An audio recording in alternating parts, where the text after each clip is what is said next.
What is up, guys? Are you ready for some more magic? Dun, dun, dun. We're here, ready to go. So, it is Monday. That means we have another Modern Magic Monday. Let's get this mic out of the way so you guys can hear and see me. I think I tweeted up about it, hopefully. Maybe not. I probably forgot about it because I'm good at my job, guys. Let's go through and do that. But it is week 5 of Modern Magic Mondays. And I'm going to do my best to try, quote unquote, try to stay concise and on point. It is the House of Cats, so you'll be seeing some cats in and out today. At least, hopefully. There's, of course, Addie joining us, nice and lazy. But we will be jumping in. We've got 4 rounds tonight. There was an issue with round number 1, so we hopped back to a previous week that we had not yet broadcast. So we will be going through 4 rounds tonight, so should be pretty exciting to see the different decks that people have in mind and what they are trying to play tonight. So let me just quickly pop over to round number 1 for everybody to enjoy, and then I'll do some tweeting and we'll jump into it and be ready to go. So let's hop over, guys. And it's not 1-1 because I forgot to reset it from last week.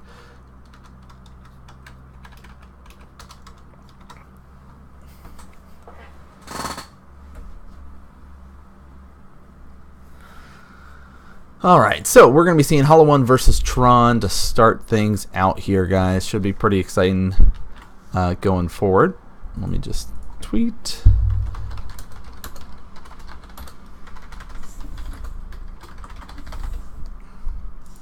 Modern Magic Mondays.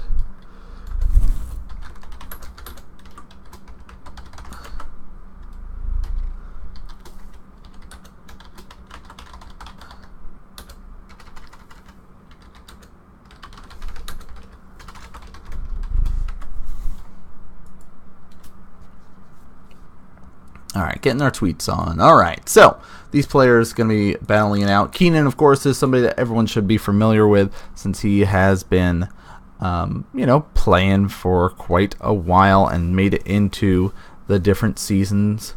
For pretty much since he's been playing, he's been making it into the top 8.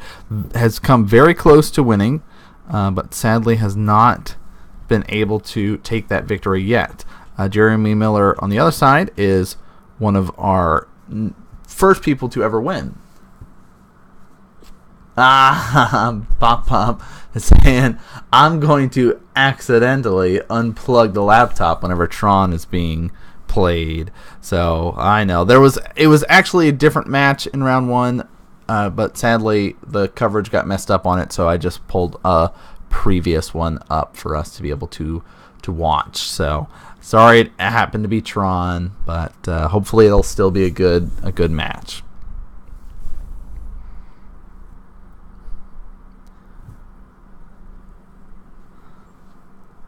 Oh, showing off some nails apparently.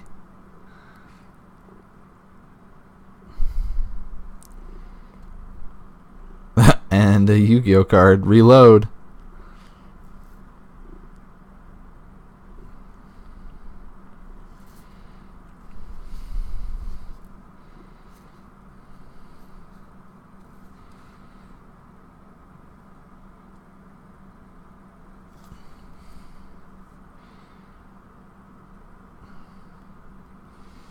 All right, so it is going to be Hollow 1, and we're going to be drawing some cards to start things out. Burning Inquiry, and that's for both players, right? Goblin Lore is the one that only is the player casting it, so there is that regard for both players could end up with some advantages or disadvantages going forward, depending on what gets dropped down here. So looks like Sylvan Scrying was one of the ones that did get thrown in there. Let's see. Keenan's going to take a peek and make sure he confirms the other ones.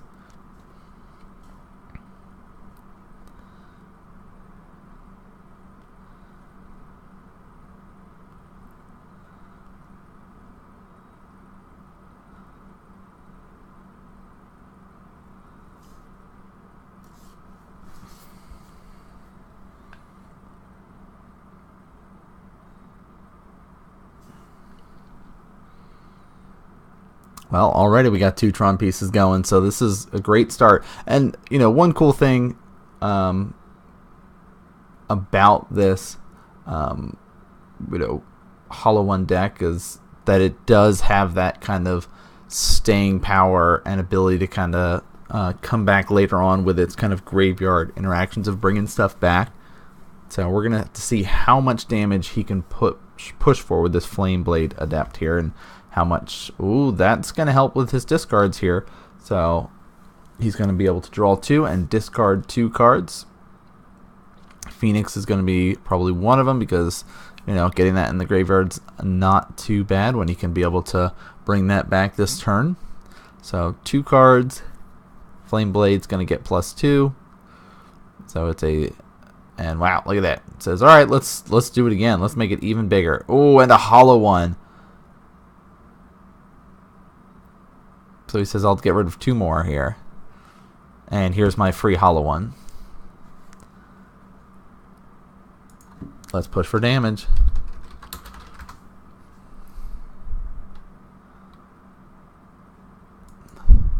So we got rid of 5 cards. 6, 7, 8.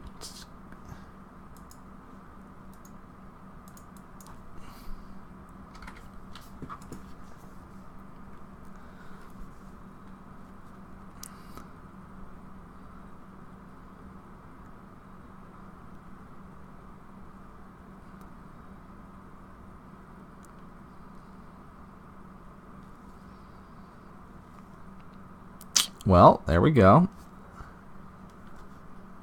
Oblivion Stone's nice. He doesn't have the mana to cast it, though. Cycle a Street Wraith here.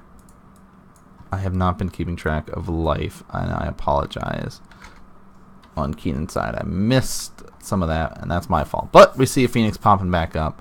So he says, let's push for damage, right? So cycle, so that guy's a 2, 4,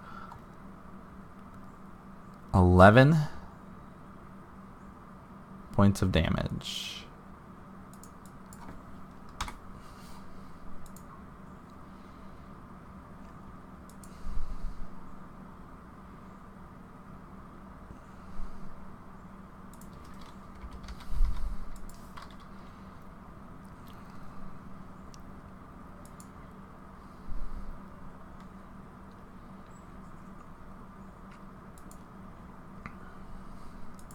So the Oblivion Stone helps to get rid of some of the stuff.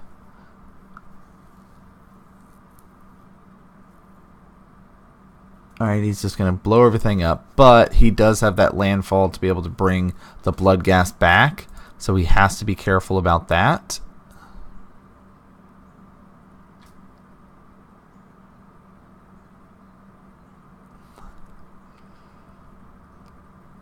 Ancient Stirrings finds Karn. And then he says, in response to your relic, I'm going to pop this.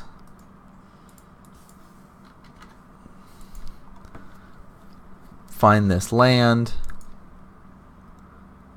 Guess what? Landfall. Return Bloodghast. All this stuff goes away.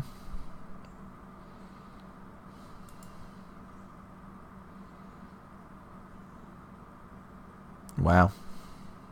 And he just has the Phoenix anyway. Coming at you for 4, he says.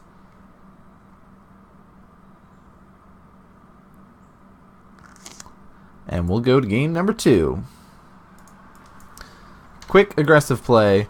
I'm wondering if any of the Tron pieces or any of his threats got dropped down besides that Sylvan Scrying that we noticed in Jeremy's opener there. There had to have been something else that could potentially, you know, made a difference there. So I say potentially, quote unquote potentially.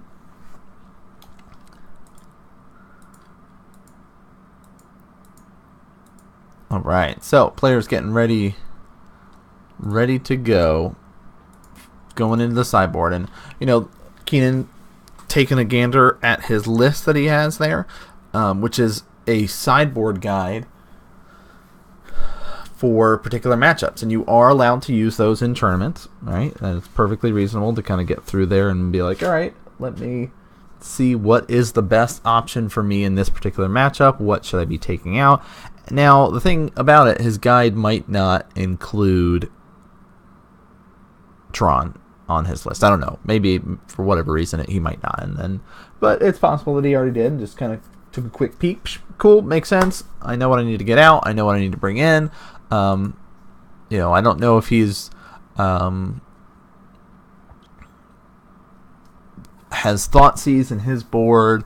If he's got like Ancient Grudges or Grim Lavamancers or things like that. I don't know where he wants to cut, like what things he's feeling that he needs to get rid of. Collective is alright. The discard stuff is nice to help push with your Flame Blade and put things like your Flamewake Phoenix in the graveyard, but it might not be as beneficial in this matchup here. So we'll have to see. Jeremy looks like he is ready. So you know what? I'm feeling it. Getting those 7. Just kidding. Getting those 6.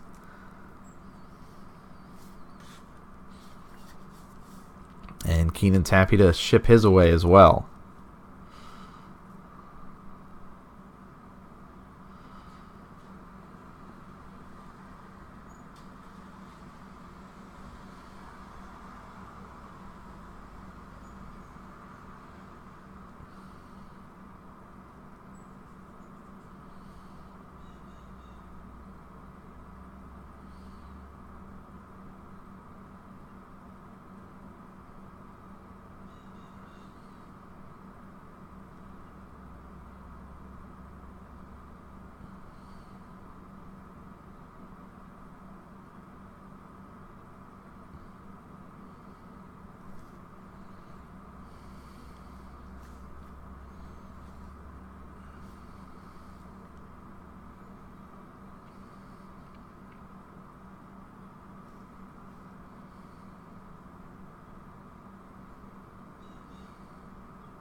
Alright, that's a nice start. Saying tower into a map. Oh, wait a minute. Keenan kept a no-lander, guys. What is happening? And he goes, okay, Tron land. Crack this map. Power plant. Help me get this mine. Pull this mine up. Draw for turn. Play mine. Tron is assembled. Value town. Wormcoil engine. Pass turn. And we're going to game 3. What? Wow. Yep. One of those guys. Sometimes that happens. Sometimes you keep a risker and it doesn't really pay off. The deck runs 18 lands. A lot of draw spells. You can try to keep a greedy one. I'm wondering if he had like a couple hollow ones or something, like a hollow one,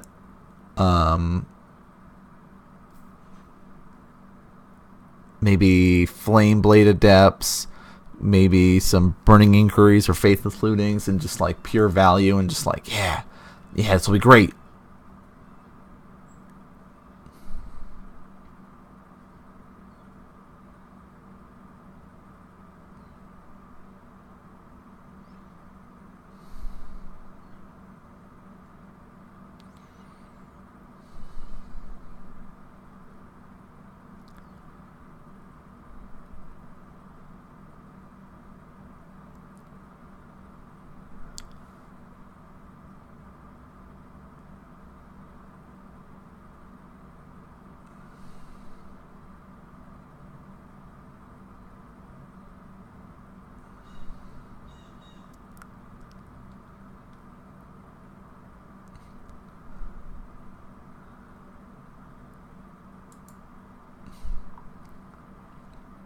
All right. Let's see how game 3 goes.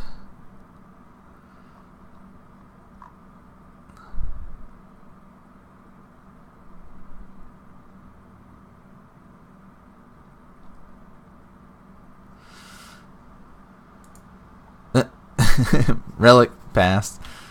Blood Crypt, tapped, pass. Nice slow start. Ooh, a pass as well. So it's another one of those looking for that second land. And Jeremy on the other side. Ooh. Well, here's a Thoughtseize, he says. So yeah, he looks like he did have some in his board. He was able to bring in Wormcoil, Engine, Ugin, Ulamog. I believe that top card is an O-Stone.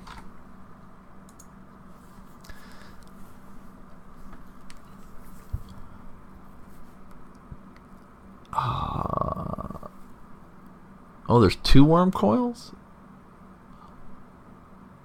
So he basically says, alright, I have to get rid of the Ancient Stirrings here. If you get another land, I'm in trouble. But if you don't, I'm in a good spot. Ah, Keenan finds his second. And he's going to drop down to 16. And here's a Goblin Lore. He says, let's go to Value Town.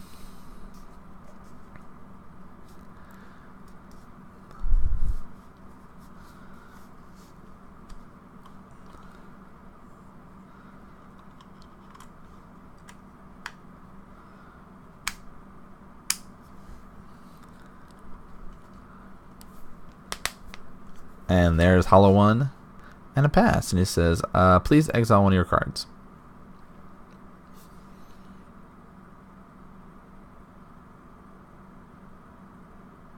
Keenan's being nice to kind of make sure his graveyard is visible for his opponent.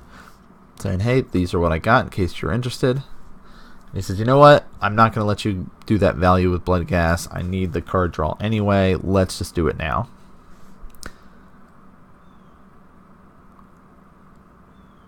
Oblivion Stone. Looks like he's got 2 power plants missing the mine right now.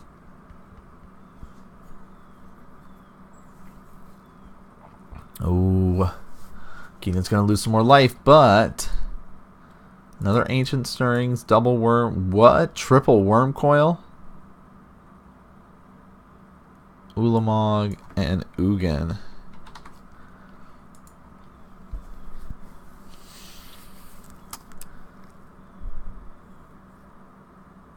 He's debating about that Goblin Lore again, it looks like. He's got a Burning Inquiry. So he's double checking to see, okay, how much do I want to commit? He says, you know what? Let's just poke for 4 damage.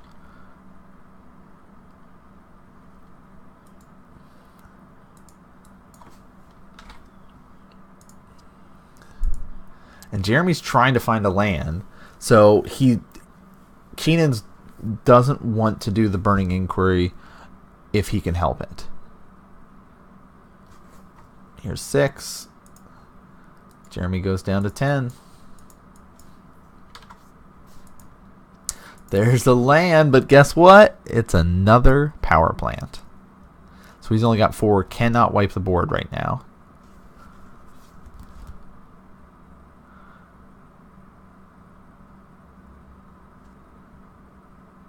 Ancient Grudge.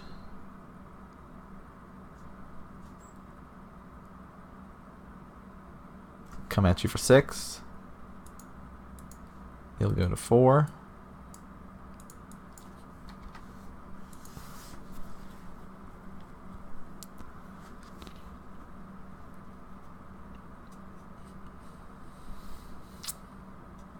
Wow, yeah, and that'll do it. It reveals his hand. Said, yeah, I just drew all my threats. Where was my next land? Wow. That was far away. So, yikes. Tough one. That is a tough one there. Why is this? Why didn't that want to load? Hold. So yeah, pretty exciting one.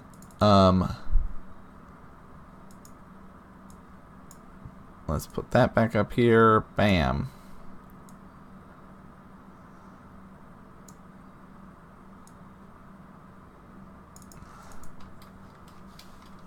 Alright, so round 1 in the books. Got that all squared away for everybody.